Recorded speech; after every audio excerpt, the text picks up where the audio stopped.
BNP, Awami League, NCP কিংবা গণ অধিকার পরিষদ সব দলের নেতাদের প্রধান ইউএসপি কিংবা মূলধনটা হলো গলার জোর। যে নেতা যত জোরে কথা বলতে পারে, বিপক্ষ দলের নেতাকে যত ঘোলা পানিতে চুবিয়ে আনতে পারে, সেই নেতার কদর সবচেয়ে বেশি।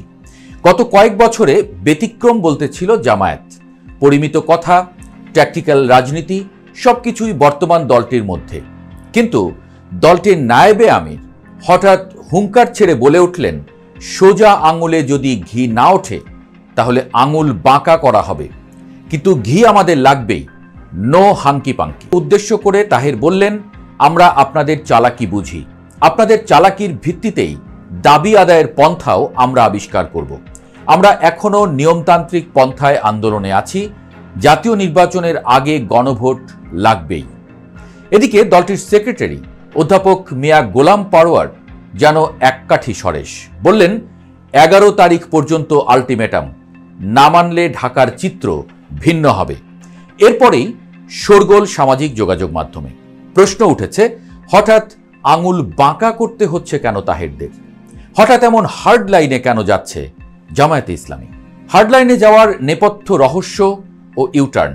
বর্তমান সরকারে জামায়াতের প্রভাব সবচেয়ে বেশি, কথা বলতে গেলে সবাই স্বীকার করে। তাছাড়া পুরো দেশেই প্রভাব বিস্তার করছে জামায়াত। শুধু ডাকসু, রাকসু, জাকসু, চাকসু নয়, পুরো দেশেই জামায়াতের পালে হাওয়া বইছে জোরে। নানান জরিপ দেখে নির্ভারও ছিল দলটি।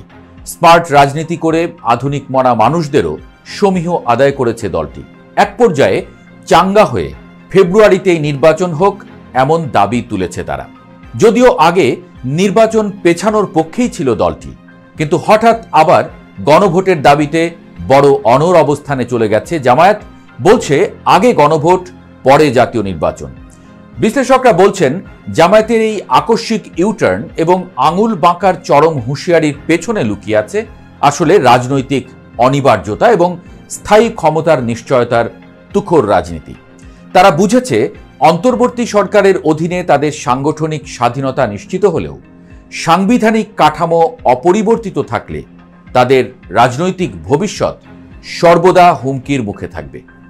যে ঘি বা মূল রাজনৈতিক সুবিধা তারা চাইছে তা হল দেশের আইন প্রণয়ন প্রক্রিয়ায় স্থায়ী প্রভাব বিস্তার করা এবং নিজেদের রাজনৈতিক বৈধতার সুরক্ষা নিশ্চিত করা।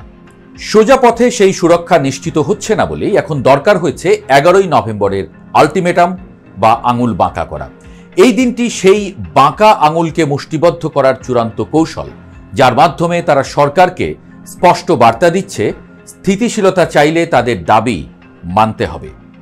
গণভোট কেন চাইছে জামায়াত?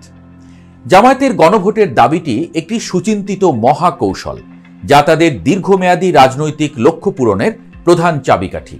তাদের মূল লক্ষ্য হল সংখ্যানুপাতিক প্রতিনিধিত্ব বা পিআর পদ্ধতি।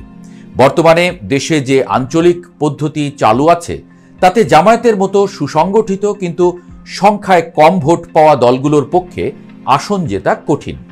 তারা জানে, যদি পিআর পদ্ধতি চালু হয় তবে তাদের সুসংগঠিত স্থায়ী ভোট ব্যাংক জাতীয় নির্বাচনে যত শতাংশ ভোট পাবে, সংসদে তত শতাংশ আসন লাভ নিশ্চিত হবে। এর মাধ্যমে তারা কোনো জোটের উপর নির্ভরশীলতা ছাড়াই স্থায়ী রাজনৈতিক বৈধতা এবং ক্ষমতার ভাগ নিশ্চিত করতে পারবে। গণভোটের দাবি তুলে তারা সাংবিধানিক সংস্কারের মাধ্যমে দেশের শাসন কাঠামোর পরিবর্তনের শর্ত জুড়ে দিয়েছে, যা তাদের জুলাই জাতীয় সনদের প্রধান উদ্দেশ্য। তবে বিশ্লেষকরা বলছেন, দেশে তাদের পক্ষে সুবাতাস তারা নিজেরাও টের পেলেও জামায়াত কোনো ঝুঁকি নিতে চাইছে না। তার উপর এনসিপি যে কখন বিএনপির সঙ্গে জোট গঠন করে ফেলে সেটার নিশ্চয়তাও নেই। নূর কিংবা অন্য সব দলের নেতারা যেভাবে বিএনপিকে, বিশেষ করে তারেক রহমানের প্রশংসা করছে, তাতে জামায়াত দিন শেষে একা হয়ে পড়বে কিনা এই প্রশ্ন জামায়াতের মাথায় আছে। তাই তারা পিআরের দাবি থেকে নড়তে চাইছে না। গণভোট হলে জামায়াতের লাভ কি? গণভোট অনুষ্ঠিত হলে এবং পিআর পদ্ধতি চালু হলে জামায়াতের লাভ আদতে বহু। প্রথমত, এটি তাদের স্থায়ী রাজনৈতিক সুরক্ষা দেবে। ভবিষ্যতে কোনো সরকার চাইলেও তাদের সহজে রাজনৈতিক মঞ্চ থেকে বিতাড়িত করতে পারবে না, কারণ সংসদে তাদের বৈধ উপস্থিতি থাকবে। দ্বিতীয়ত, তাদের উপর থেকে বিএনপির রাজনৈতিক চাপ কমে আসবে। তারা স্বাধীনভাবে এবং আত্মবিশ্বাসের সঙ্গে নিজেদের সিদ্ধান্ত নিতে পারবে, যার ফলে তাদের অর্থনৈতিক এবং সামাজিক নেটওয়ার্কগুলো আরও স্বাচ্ছন্দ্যে কাজ করবে। তৃতীয়ত, গণভোটের দাবি তুলে তারা নিজেদেরকে জনগণের সামনে সংস্কারবাদী শক্তি হিসেবে প্রতিষ্ঠা করছে, যা তাদের ভাবমূর্তিকে আরও আধুনিক ও গ্রহণযোগ্য করে তুলছে। নির্বাচন পেছালে জামায়াতের লাভ কি? নির্বাচন পেছানোটাই জামায়াতের আসলে সেই কাঙ্ক্ষিত ঘি, এমনটাই বলছেন বিশ্লেষকরা। কারণ এই অতিরিক্ত সময় তাদের জন্য রাজনৈতিকভাবে ব্যাপকভাবে বিশেষ করে ছড়িয়ে পড়ার সুযোগ এনে দেবে। দীর্ঘদিন কোণঠাসা থাকার পর ডাক্তার শফিকুর রহমানের নেতৃত্বে তারা তৃণমূল পর্যায় পর্যন্ত সাংগঠনিক কাঠামোকে শক্তিশালী করার সময় পাবে। এই সময়ে তারা কর্মী সংগ্রহ, মহিলা বিভাগকে সক্রিয় করা এবং নতুন ভোটারদের কাছে পৌঁছানোর পূর্ণ সুযোগ কাজে লাগাবে। তাছাড়া এই দীর্ঘ সূত্রিতা জামায়াতকে সুকৌশলে আওয়ামী লীগ বিরোধী কিন্তু চরম বিএনপি ঘেঁষা নয় এমন ভোটগুলোকে টানার সুযোগ দেবে। অর্থনৈতিক হতাশা ও রাজনৈতিক শূন্যতায় থাকা একটি বড় ভোটার শ্রেণী তারা তাদের কল্যাণ রাষ্ট্র এবং ন্যায় বিচারের বার্তার মাধ্যমে আকৃষ্ট করে নিজেদের ভোটের মোর্চা তৈরি করতে পারবে। তো দেশ কি এবার অশান্ত হওয়া শুরু করবে? জামায়াতের সেক্রেটারি অধ্যাপক মিয়া গোলাম পরোয়ারের 11 তারিখ পর্যন্ত আলটিমেটাম, না মানলে ঢাকার চিত্র ভিন্ন হবে।